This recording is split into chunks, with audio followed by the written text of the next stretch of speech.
In the wake of the rioting in Ferguson, Missouri, some new research from the Pew Center suggests America's racial divide remains wide today. Blacks in this survey twice as likely as whites to say that the shooting of an unarmed black teen raised important issues about race that warranted further discussion. But a local nonprofit is already encouraging these kinds of conversations here in our hometown.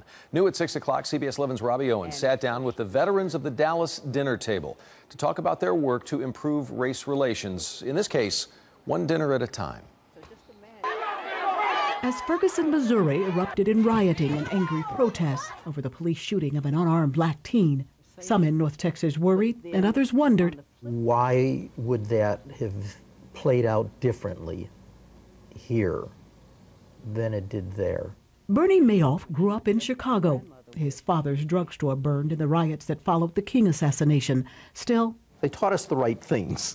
Whether they believed it all themselves or not, they taught us to deal with people as people. It was that perspective that Mayoff brought to the Dallas dinner table, a local nonprofit dedicated to healing racial wounds over dinners spent chewing on some tough topics. I'm just so weary that it's 2014 and we're still having these conversations. But Chairman Beverly Wright has seen hearts soften and minds open. And in 3.5 hours, he had moved from blaming affirmative action for the failure of his father's trucking firm to just being open a little bit to maybe it was something else could have been true.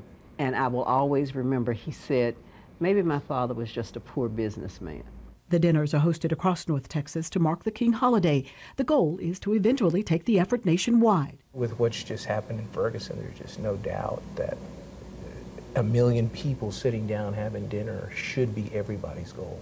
It shouldn't even be a question. It's just how fast can we get there? In Dallas, Robbie Owens, CBS 11 News. And plans are already in the works, we're told, for the January 2015 dinner table. Registration will get underway later on this fall.